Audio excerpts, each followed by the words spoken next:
Audiolibro número 15 y último de este libro, en el que se va a hacer un resumen desde la página 433 hasta la 482. Es el resumen del libro cuarto, que tiene 2 capítulos. Capítulo primero, penas y goces terrenales. Capítulo 2, penas y goces futuros. Bien, comenzamos con el primer capítulo. ¿Puede el hombre gozar en la tierra la perfecta felicidad? Respuesta: no, puesto que la vida le tiene pruebas. La más de las veces el hombre es causante de su propia desgracia. Aquí está diciendo como que los humanos nos complicamos más la vida de lo que podíamos hacer, ¿no? La felicidad terrestre es relativa a la posición de cada uno, y lo que basta a la dicha de uno constituye la desgracia de otro. ¿Existe, sin embargo, una medida común de felicidad para todos los hombres? Respuesta: para la vida material es la posesión de lo necesario, para la vida moral la buena conciencia y la fe en el porvenir. El sabio, para ser feliz, valora lo que tiene. La fortuna es una prueba más peligrosa con frecuencia que la miseria. Pregunta: ¿creando la civilización nuevas necesidades no es origen de nuevas aflicciones? Respuesta: los males de este mundo están en razón de las necesidades ficticias que os creáis vosotros mismos. El que sabe limitar sus deseos y ve sin envidia al que le es superior, se evita no pocos disgustos en esta vida. El más rico es el que menos necesidades tiene. No es desgraciado el hombre más que cuanto le falta más de lo necesario en la vida y la salud de su cuerpo. La pérdida de las personas que nos son queridas es una prueba. Para comunicarse con un ser querido fallecido se hace la invocación con respeto y dignamente, y es prueba de ello que los espíritus que os aprecian vienen con placer, son felices a consecuencia de vuestro recuerdo y hablando con vosotros. Con dos seres que se aman en la tierra, el que primero parte es el primero en ser libre, y debemos felicitarle esperando con paciencia el momento en que también lo seremos. Vamos a hablar de la ingratitud. La ingratitud es hija del egoísmo, y el egoísta encontrará más tarde corazones insensibles como lo fue él.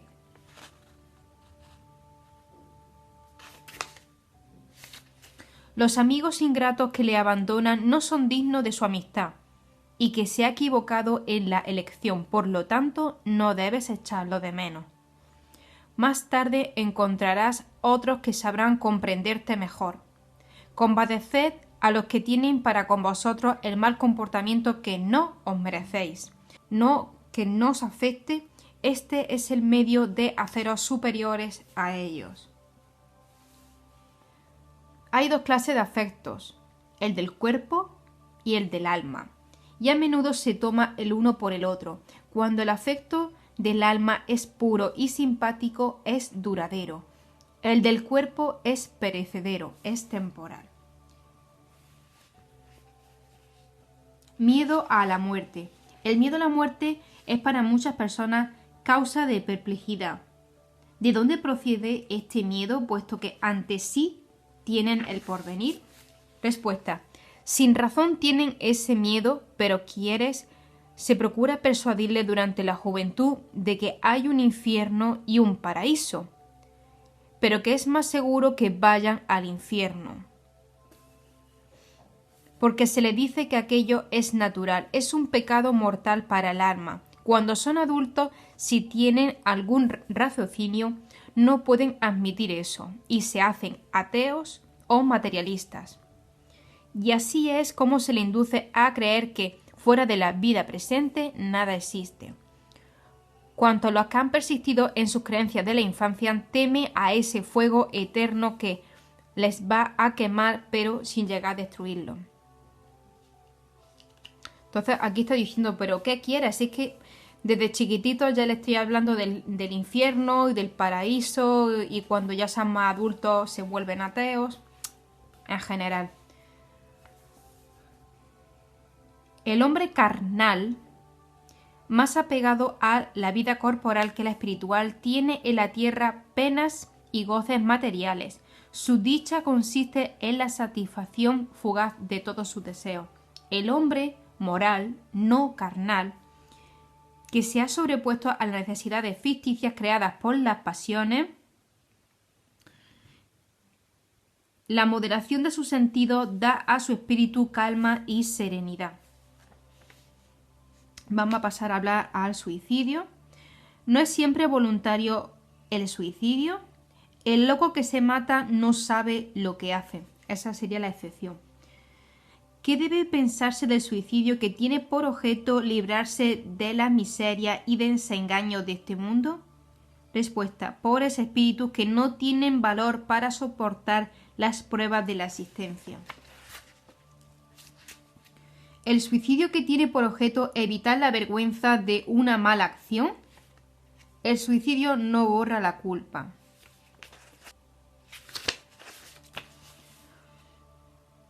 Los que no pudiendo sobrellevar la pérdida de las personas que les son queridas y se matan con la esperanza de reunirse con ellos, ¿logran su objetivo? Respuesta: el resultado es completamente distinto del que esperan, y en vez de reunirse con el objeto de su afecto, se alejan de ellos por más tiempo.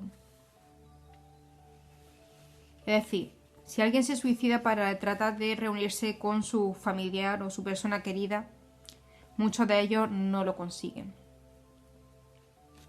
Creo que esto hace una referencia entre los diferentes tipos de estados, dimensiones, desde que una persona se suicida a una persona que muere de forma natural o por un accidente. Llega a estados diferentes, a dimensiones diferentes.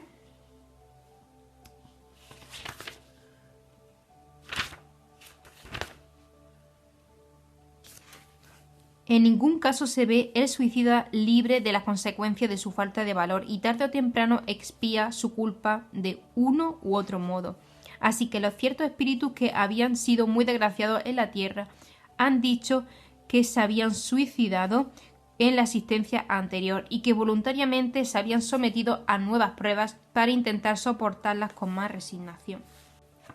Aquellas personas que se suicidan porque no consiguen superar las pruebas, al final vuelve a reencarnarse pasando por las mismas pruebas para superarlas.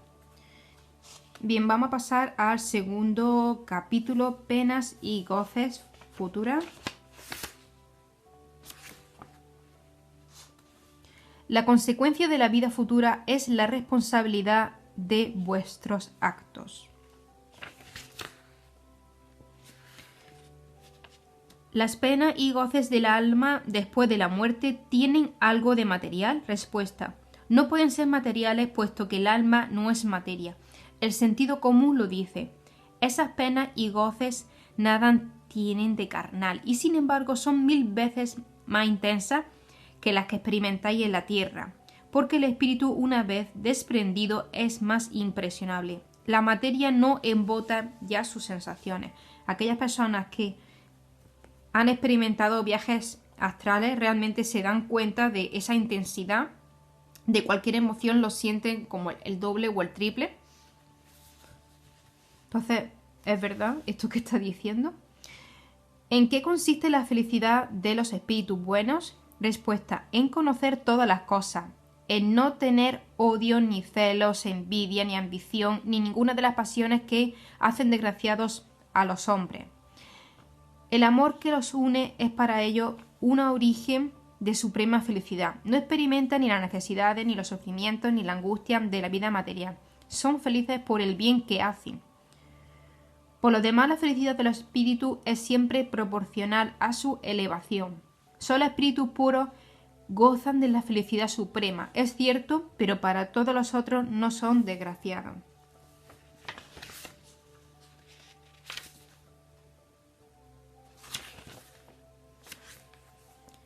El espíritu en estado errante abarca por una parte toda su existencia pasada y por otra ve el porvenir prometido y comprende lo que le falta para llegar a él, tal como un viajero que ha llegado a la cumbre de la montaña ve el camino recorrido y lo que le falta por recorrer para llegar al término. El alma que ha llegado a cierto grado de pureza participa ya de la dicha. Le inunda un sentimiento de dulce satisfacción, es feliz por todo lo que ve y le rodea. Se descorre para ella el velo de los misterios de las maravillas de la creación y las perfecciones divinas se le presenta en todo su esplendor. La unión de los espíritus que simpatizan para el bien es para ellos uno de los mayores goces, porque no temen ver perturbada esa unión por el egoísmo. Forman en el mundo completamente espiritual familias de un mismo sentimiento. Y en esto consiste la dicha espiritual. Como en vuestro mundo os agrupáis por categorías y disfrutáis de cierto placer cuando os veis reunidos. El afecto puro y sincero que experimenta y de que son objeto es origen de felicidad, porque no hay allí ni amigos falsos ni hipócritas.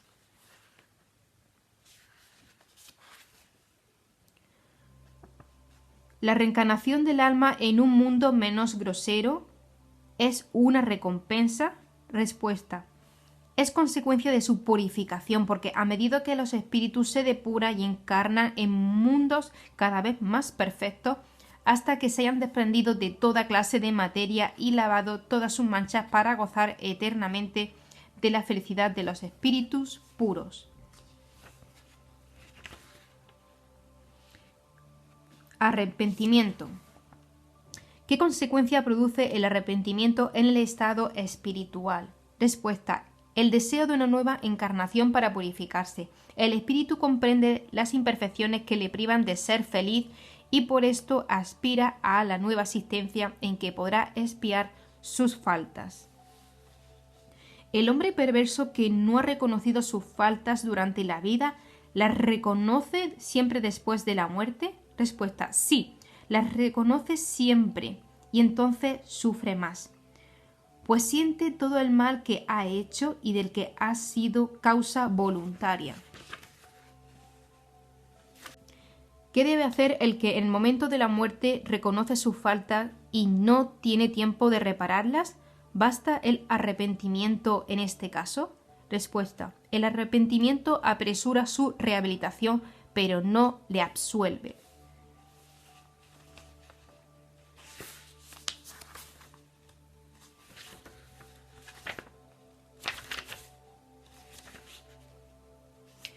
Resurrección de la carne. El dogma de la resurrección de la carne es la consagración desde la reencarnación enseñada por los espíritus.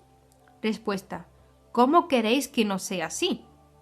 Sucede con esas palabras con las que muchas otras, y es que solo parecen absurdas a ciertas personas porque se las toma literalmente y por esta razón engendra la incredulidad, pero dadle una interpretación lógica.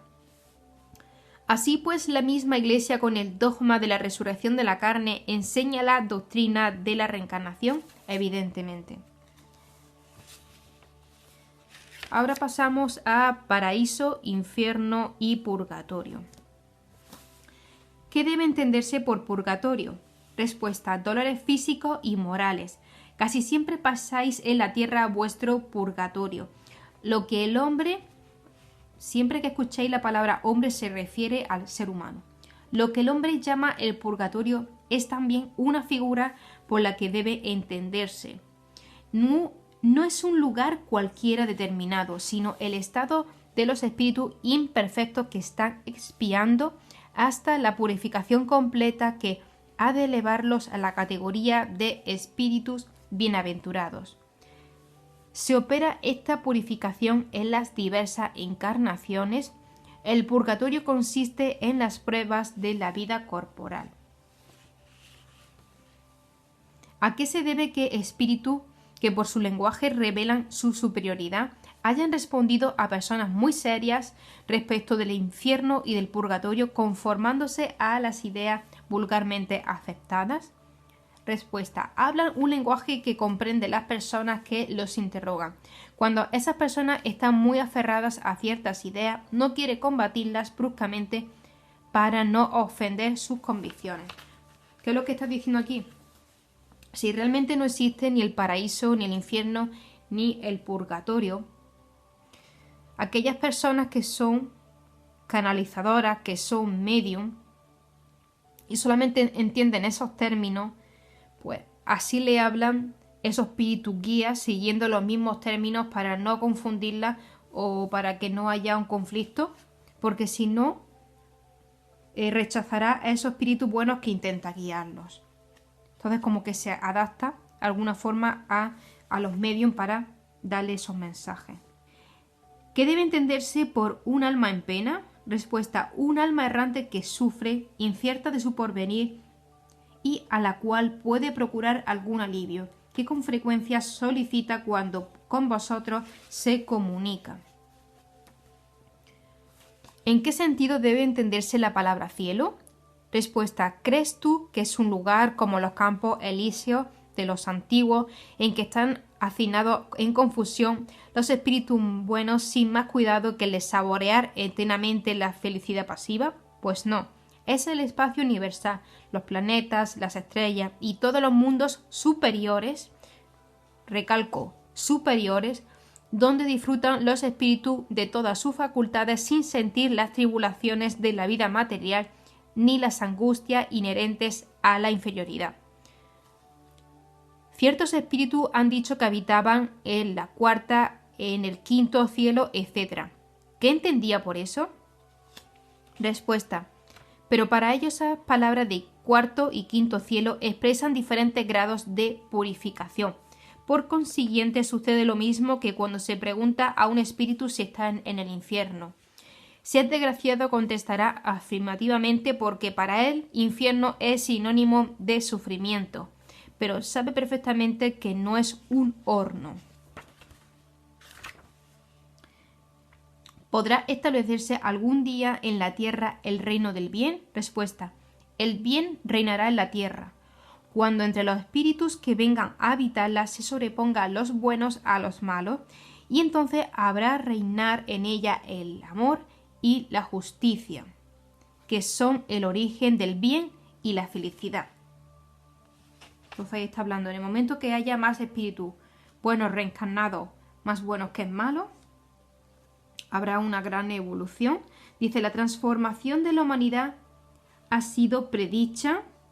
La transformación se verificará por medio de la encarnación de espíritus mejores que constituirán en la tierra una nueva generación.